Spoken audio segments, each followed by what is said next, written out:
বিসমিল্লাহির রহমানির রহিম। আসসালামু আলাইকুম রহমতুল্লাহি বারাকাতুহু।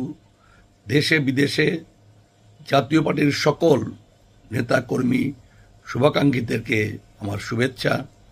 আজকে আমি একটি সংবাদ সম্মেলন দেখলাম ব্যারিস্টার আনিসুল্লাহ মাহমুদ, রুহুল আমিন হাওলাদার এবং মুজিবুল হক চুন্নু সাহেব। মুজিবুল হক চুন্নু সাহেব বলতেছেন যে জিএম কাদের এখন পার্টির কিছুই না, সদস্য। ওনারা সম্মেলন করেছেন, এই জন্য ওনারা চেয়ারম্যান মহাসচিব হয়ে গেছেন। ওনারা তিনজনই উচ্চ শিক্ষিত মানুষ।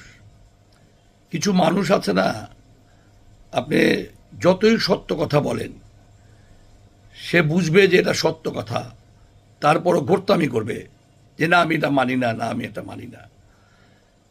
জাতীয় পার্টির গঠনতন্ত্রে স্পষ্টভাবে আছে যে জাতীয় পার্টির যে চেয়ারম্যান তাকে সকল ক্ষমতা দেওয়া হয়েছে এবং ওনারা যে বহিষ্কৃত, সেই বহিষ্কার প্রত্যাহারের জন্য ওনারা আদালতে কেস করেছেন এবং জিএম কাদের সাহেবের উপর একটা সাময়িক নিষেধাজ্ঞাও দিয়েছিল।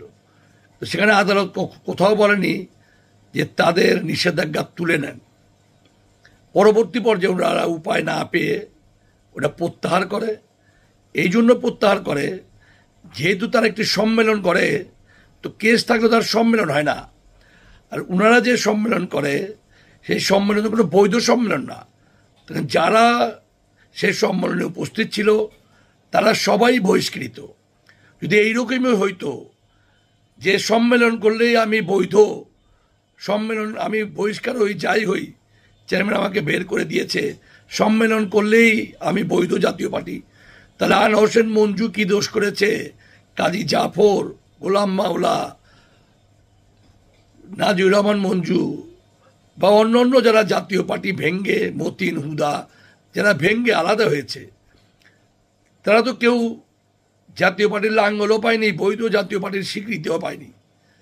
যার কারণ জাতীয় পার্টি থেকে আনোয়ার হোসেন মঞ্জু যখন স্বীকৃতি না পায় উনি বাইসাইকেল নেয়।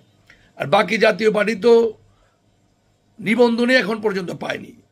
এক জাতীয় পার্টিতে দেখলাম যে আজকে বললো আমরা যদি নির্বাচন করি তাহলে ধানের শীষে নির্বাচন করব, আমরা নিবন্ধিত হইনি।